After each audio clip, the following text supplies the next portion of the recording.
मागच्याच व्हिडिओमध्ये मी तुम्हाला म्हणालो होतो की आपण इराणवरती बोलूया. मित्रांनो, म्हणजे आतमध्ये दहशतवादी आहे, गुन्हेगार आहे, कोण आहे हे समजायला मार्ग नाही. हे वाक्प्रचार वापरतो, अति तेथे माती. मित्रांनो, तुम्हाला काय वाटते? हे जे काही विचार मी तुमच्यासमोर मांडले, सत्ता परिवर्तनाचे, युग परिवर्तनाचे, त्याबद्दल तुम्हाला काय वाटते? आपले विचार कमेंट बॉक्समध्ये मांडा. वास्तवावर बोलू काहीतरी शृंखलेला सबस्क्राईब करा, बेल आयकॉन दाबा, माझे विचार पडसे लाईक करा, आपले विचार कमेंट बॉक्समध्ये मांडा. नमस्कार मित्रांनो, वंदे मातरम. वास्तवावर बोलू काहीतरी या शृंखलेमध्ये पुन्हा एकदा आपलं स्वागत. मी आपला मित्र राजेश वासंती सावाजी केळुसकर. मित्रांनो, मागच्याच व्हिडिओमध्ये मी तुम्हाला म्हणालो होतो की आपण इराणवरती बोलूया. मित्रांनो, इराणमध्ये जे घडते ते युग परिवर्तन आहे. म्हणजे आता जे जगामध्ये घडते ते युग परिवर्तनच आहे.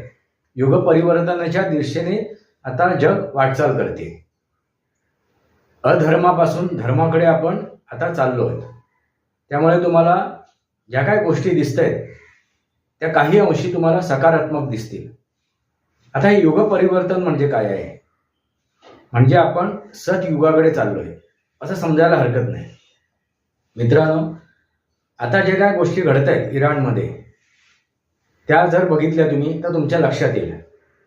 कट्टरवाद, इस्लामिक कट्टरवाद, ह्या जाचाला ते कंटाळलेल्या तिथले नागरिक, मग त्या महिला असो किंवा पुरुष असो किंवा युवक असो, प्रत्येक थरातील स्तरातील त्या व्यक्ती, ते नागरिक त्या जाचाला अगदी अक्षरशः कंटाळले होते, इस्लामिक कट्टरपंथी.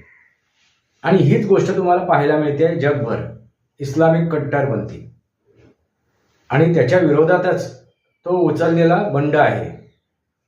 ते जे आंदोलन आता छेडलं गेलंय नागरिकांनी, ते त्याच्या विरोधातच आहे.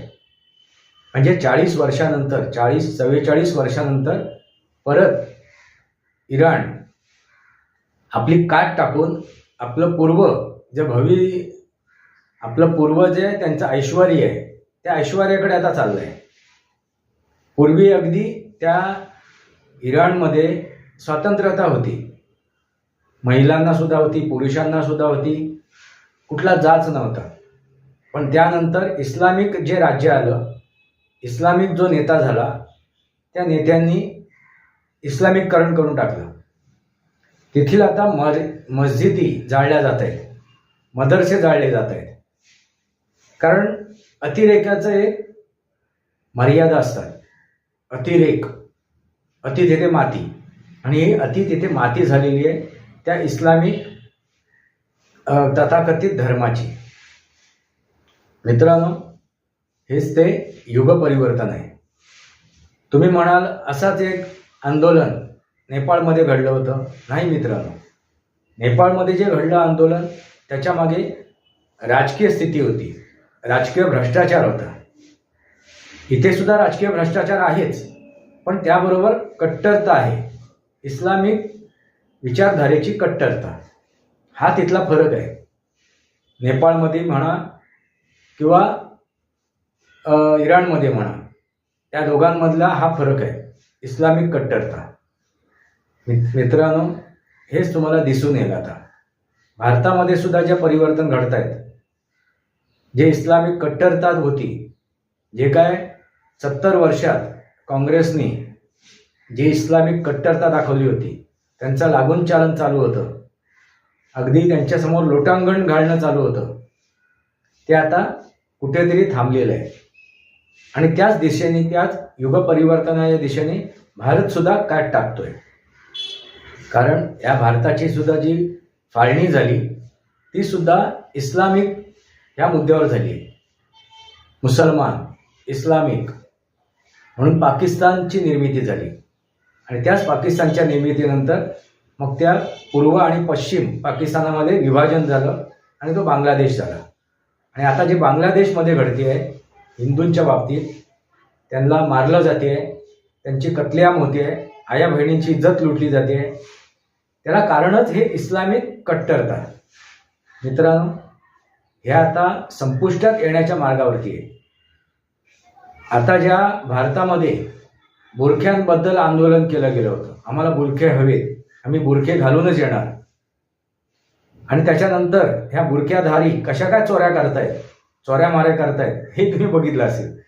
यांना बुरखा का हवाय, तर चोऱ्या माऱ्या करण्यासाठी. बाकी त्यांच्या त्या बुरख्याशी, त्यांच्या संस्कृतीशी काही लेणं देणं नाहीये. बुरखा हा चोऱ्या माऱ्या करण्यासाठी हवाय, आपला चेहरा लपवण्यासाठी. म्हणजे त्या लपवून, चेहरा लपवून आपण काय जे गुन्हे करणार आहोत ते गुन्हे दडपावता आले पाहिजेत, लपवता आले पाहिजेत. यासाठीच हा बुरख्याचा वापर केला गेला.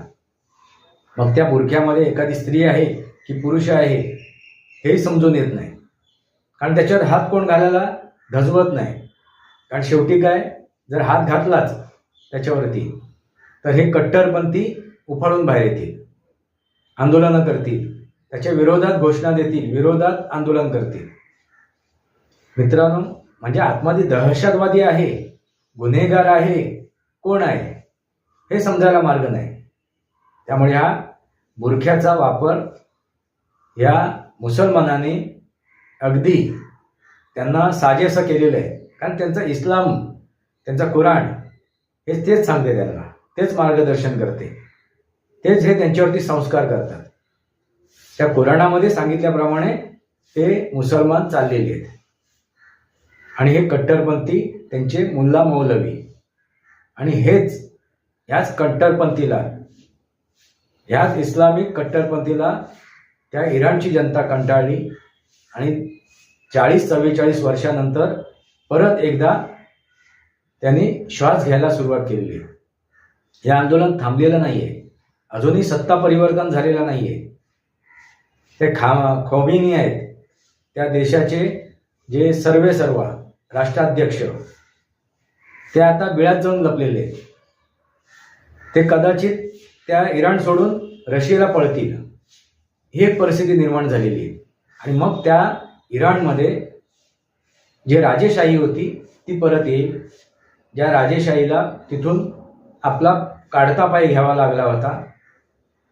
ज्या वेळेला 2000 म्हणजे 40 वर्षापूर्वी जे आंदोलन घडलं, त्या कम्युनिस्टांनी जे आंदोलन केलं, त्या कम्युनिस्टाच्या आंदोलनामध्ये हे इस्लामिक जिहादी त्याच्यात घुसलेत आणि त्याच्यावरती त्यांनी कब्जा मिळवला. या इस्लामिक जिहादीने त्या कम्युनिस्टांच्या आंदोलनाचा फायदा उचलला, त्या कम्युनिस्टांची कत्लेआम केली आणि स्वतःचं राज्य स्थापन केलं आणि इस्लामिककरण केलं, इस्लामिक राज्य स्थापन केलं.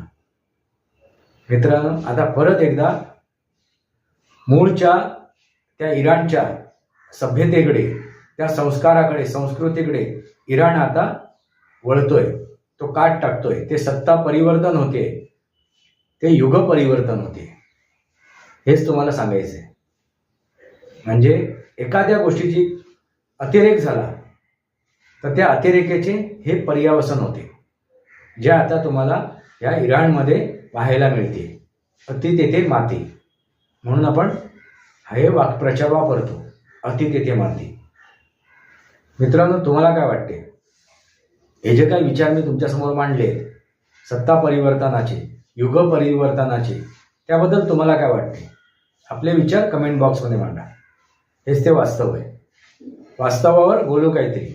वास्तवावर बोलू काहीतरी शृंखलेला सबस्क्राईब करा, बेल आयकॉन दाबा, माझे विचार पडसे लाईक करा, आपले विचार कमेंट बॉक्समध्ये मांडा. तुर्तास इतकंच. भारत माता की जय, वंदे मातरम. जय भारत, जय महाराष्ट्र, जय सनातन.